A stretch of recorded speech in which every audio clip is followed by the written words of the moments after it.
శ్రీధర్ బాబు గారు మీరు మీ డిపార్ట్మెంట్ ఎట్లా పనిచేస్తుందో ఒకసారి వినండి జాగ్రత్తగా విని దయచేసి మీరు నోట్ చేసుకొని సమాధానం చెప్పండి.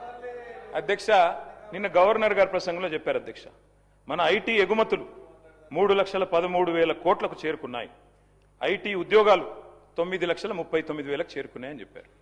అంటే ఇది వాస్తవమైన శ్రీధర్ బాబు గారు మీ కేబినెట్ అప్రూవ్ చేసిందే కదా ఇది గవర్నర్ ప్రసంగం? గవర్నర్ ప్రసంగంలోంచే కోట్ చేస్తున్నాను నేను. మీ కేబినెట్ అప్రూవ్ చేసింది, ఆ కేబినెట్లో కూడా మీరు ఉన్నారని అనుకుంటా ఉన్నా.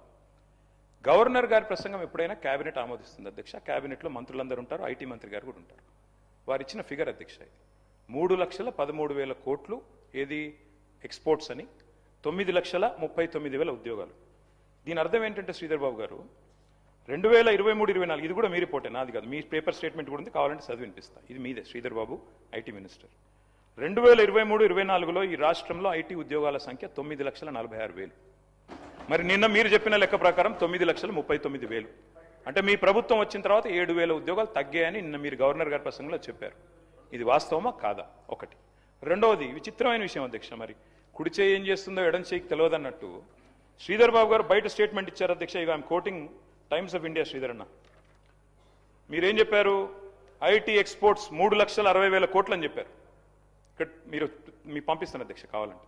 3,60,000 crores. గవర్నర్ గారి ప్రసంగంలో 3,13,000 కోట్లు. ఏది వాస్తవం అధ్యక్ష?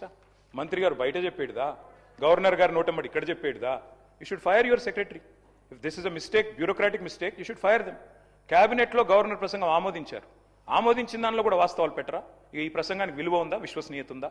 అంటే 7,000 ఉద్యోగాలు ఐటీ ఉద్యోగాలు మీరు వచ్చాక తగ్గాయి అని మీ ప్రభుత్వం, మీ గవర్నర్ గారు నిన్న చెప్పారు.